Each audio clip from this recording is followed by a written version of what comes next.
Yes po, muli po isang magandang gabi po. Coiners Ring, nagbabalik. Good news, bad news. Mga kabarangay, nagsalita na po itong si COMELEC Chairman George Garcia. Natuloy na po ang halalan sa November 2, 2026. At syempre po, bago natin talakayin at pag-usapan yan, sa lahat po na hindi pa nakasubscribe sa aking channel, kayo po ay aking inaanyayahan na mag-subscribe. Pakiclick po yung notification bell at all para palagi po kayong updated sa aking mga bagong videos. At paalala din sa aking mga bashers, hindi po para sa inyo ang bidyong ito. Natatawa nga ako doon sa isang basher ko eh. Silver yung topic ko kung ano-ano yung pinagsasabi-sabi, kung ano yung kinokomment. Anyway, sino ba siya? Mga kabarangay, yes po, ayan nga po. Tuloy na yung halalan sa November 2, 2026. So kayo mga aspirante na sinabihan natin noon pa na maghanda na, nakahanda na po ba kayo? At kung hindi pa, siyempre may pagkakataon pa rin po kayo na talagang paghandaan na ito, buuin na ang inyong mga grupo. At malamang po, baka October na ang filing of Certificate of Candidacy. Excuse me po, alam naman po ninyo na kapag upon filing, kapag nakapag-file na po kayo, bawal na po yung mag-ikot-ikot kayo. Bawal na po yung mga panya kayo. Baka tamaan po kayo ng premature campaigning. Mga kabarangay, lalong-lalo na kung ang inyong kalaban ay isang bulok na opisyal, babantayan kayo niyan. Yes po, baka kahit na malakas kayo at may gagamitin kayo, may pera kayo, technicality, baka po magka-problema kayo. Kaya ang akin pong sinasabi, mga kabarangay, ngayon pa lamang po o dapat noon pa ay nagsimula na kayo. Dapat nakaset up na po ang inyong mga gagawin. Ano po? May programa na po kayo. Yung inyong makinarya, yung inyong plataforma de gobyerno, yung estratehiya ninyo, nakasulat na po yan sa isang libro. At gagawin na lamang po. Yes po, hindi pa po huli ang lahat ngayon.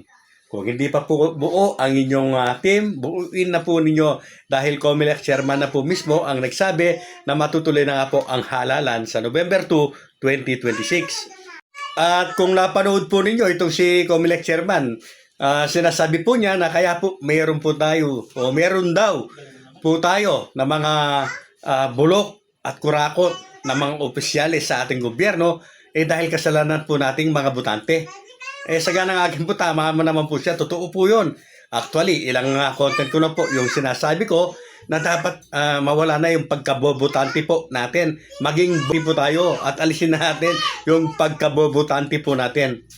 Yes po, magkano lamang yung bibigay sa atin. Pagpapalit po natin yung 3 taon, 4 na taon po na pagsasakripisyo. Dahil ang iupo natin ay namili lamang ng boto. Piliin po natin mga kabarangay yung karapat-dapat, yung pwede po talaga na manungkulan. Lagi po namang pinapaalala mga kabarangay na nasa atin talaga po ng mga butante. Kahit po ubusin pa ng sino man yung kanyang kayamanan, kung hindi po siya iboboto ng mga tao, hindi po mananalo yan. Kaya lang, kagaya po ng isang content ko, laging sinasabi, sinusuka na, wala namang ginagawa, kurakot, pero nananalo pa rin po at nakakatatlong termino pa. Bakit? Dahil po meron siyang pera at ang pera niyon ay nagagamit po niya pambili ng boto sa mga napakaraming Pilipinong bobo-tante. Kapag nawala na po yung mga bobo-tante ay tiyak po nagaganda na yung sistema ng ating halalan mula barangay hanggang sa nasyonal. Kagaya po ng panawagan ng aking idol at isang sikat po na tumatalakay sa larangan po ng barangay at SK election na sana po ay pumili nga tayo ng matitinong mga leader. Umpisahan na po natin dito po sa barangay at SK election na ito. Hindi lamang po ako, kami. Marami po yung nananawagan na sana po ay palitan na po natin yung mga talagang wala namang ginagawa sa ating barangay. At papanatilihin, iboto uli, iluklok uli yung mga karapat-dapat po, yung mga pinatunayan na sila po ay tunay na mga leader, tunay na lingkod ng ating barangay. Ibalik po natin sila sa kanilang pwesto. So, yan nga po, tuloy na sa November 2, 2026 ang barangay at SK election. Kaya kung mapapansin po ninyo sa lahat po ng mga barangay sa ating bansa ay talagang nagpapasiklaban na po. Nagpapasiklab na itong mga kagawad at itong kapitan. Itong mga kapitan po natin. Siyempre po, malapit na nga yung halalan. Kaya sinasabi natin na malapit na, ilang buwan lang yan po, ay talagang napakabilis po na dumaan yung buwan. Kaya mabilis na po na darating po yan.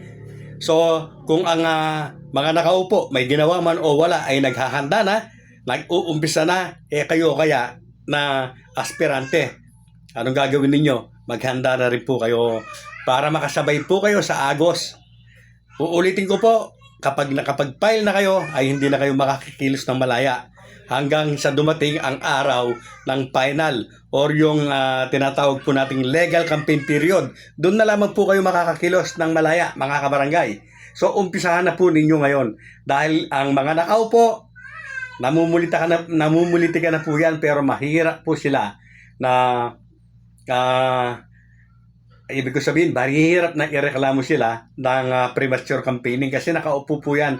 Napakahirap po napatunayan sa mga nakaupo na sila po ay nangangampanya na.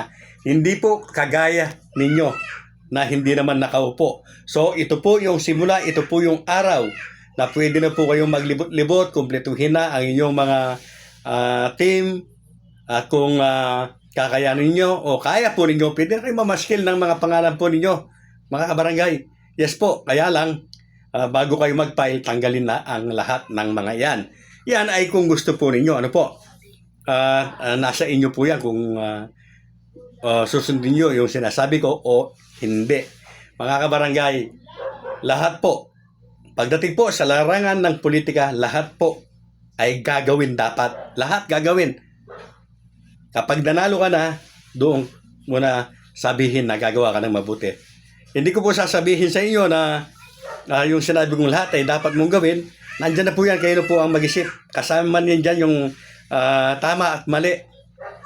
Yes po. Kaya lang, kapag nanalo kayo, dapat matino ang inyong magiging pamamahala.